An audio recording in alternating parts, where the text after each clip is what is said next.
Գյուրջան Կասկադ 60 ամիս փուլային վճարում բազմաթիվ առավելություններ։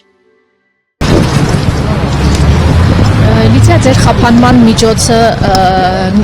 տեսանք, որ երկարաձգման որոշում կար եւ շատ կարճ ժամկետում որոշում կայացվեց նորից վերանայել։ Ձեր կարծիքով ինչը փոխեց այդ կարճ ժամկետում?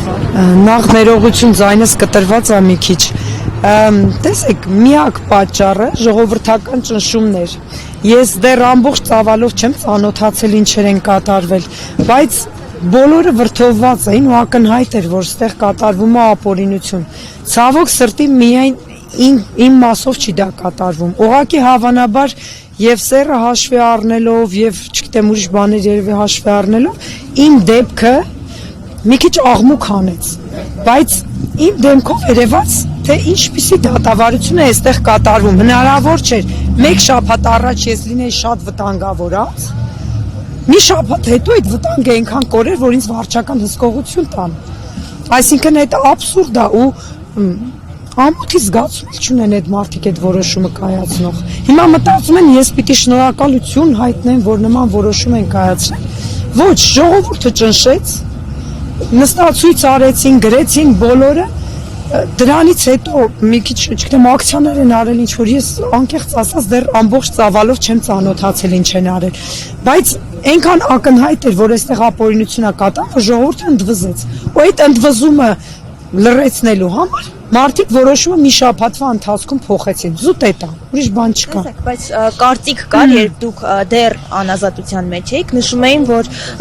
ձեզ կալանավորել են այն պատճառով, որովհետև կան քաղաքական դրդապատճառներ։ Ինչ կասեք սրա մասին։ Նշում էին, որ օրինակ Վահագն Ալեքսանյանի մայրիկին եք վիրավորել եւ դա է հենց պատճառ հանդիսացել։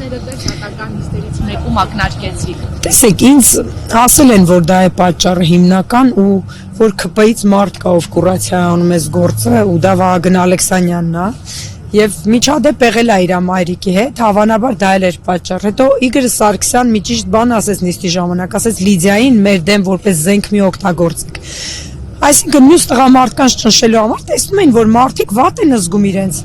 Ասում են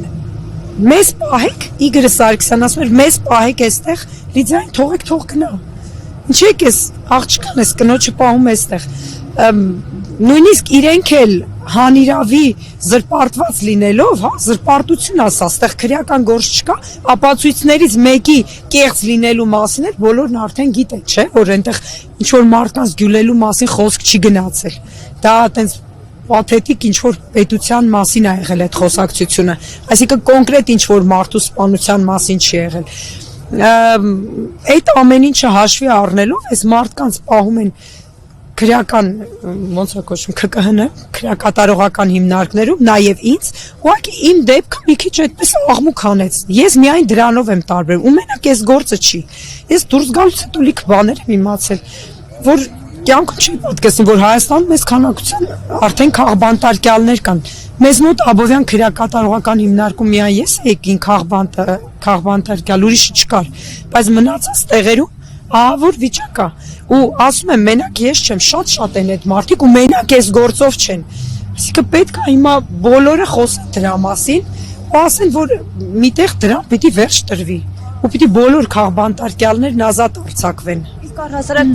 ձեզ ինչպես էին վերաբերվում քրեակատարողական հիմնարկում, ինչ որ խոչընդոտների հանդիպել եք։ Քրեակատարողական հիմնարկը ես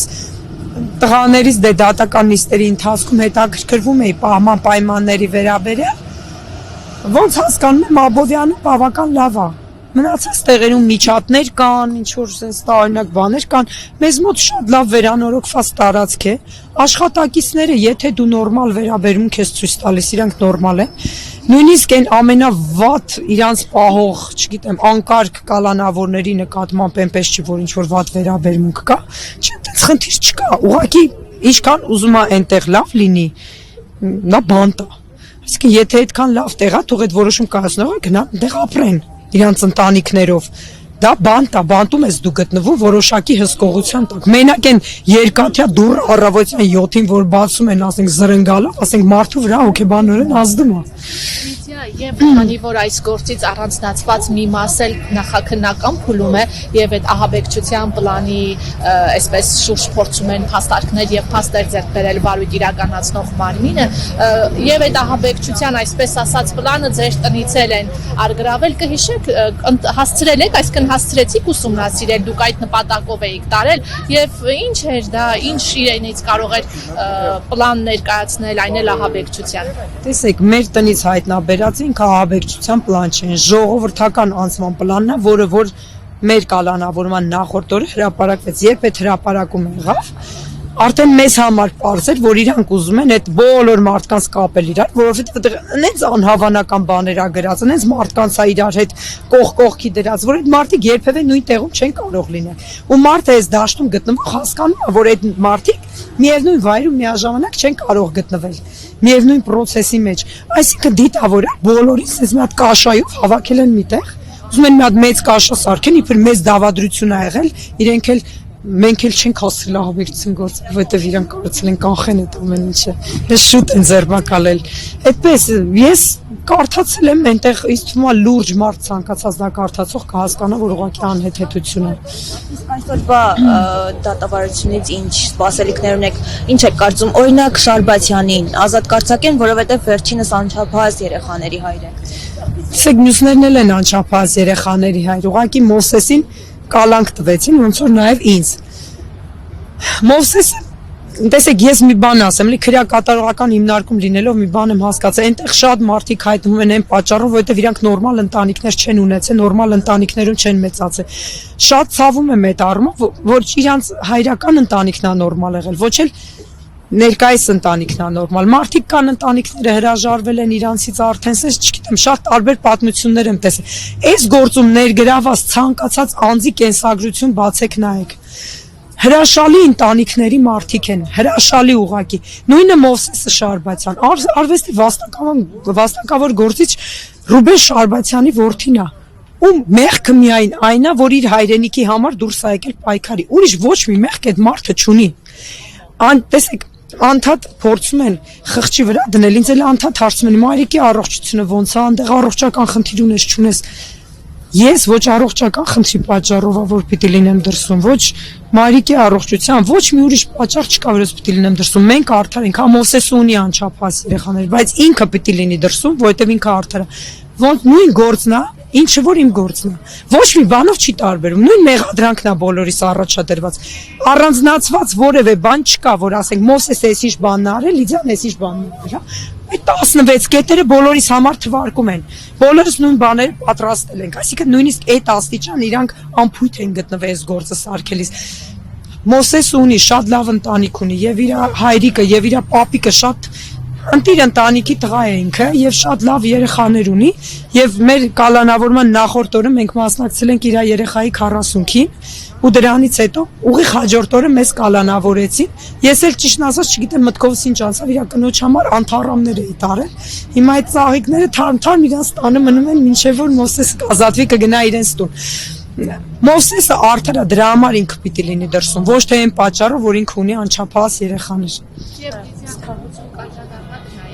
այդ 10 եպիսկոպոսների պահանջին, որը ներկայացվեց կաթողիկոսի հրաժարականով, երբևէ կսպասեիք, որ եկեղեցում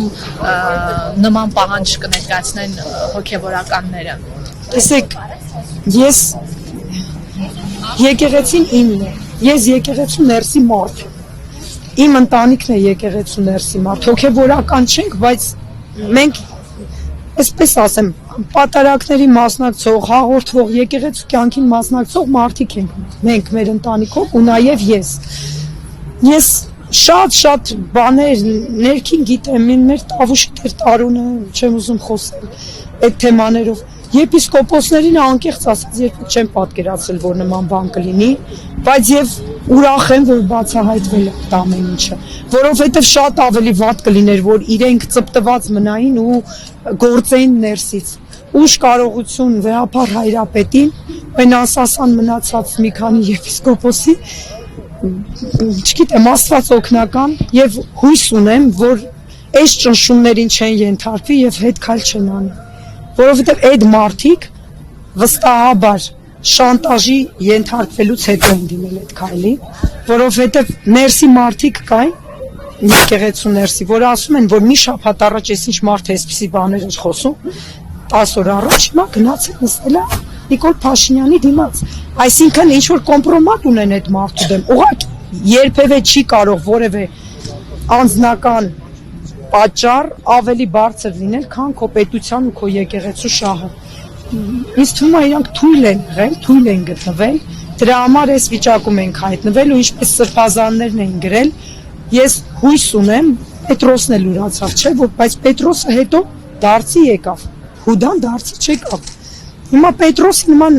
դարձի եկողներ կլինեն այդ եպիսկոպոսների մեջ հուսա ու կվերադառնան ճիշտ ուղի։ Այդպես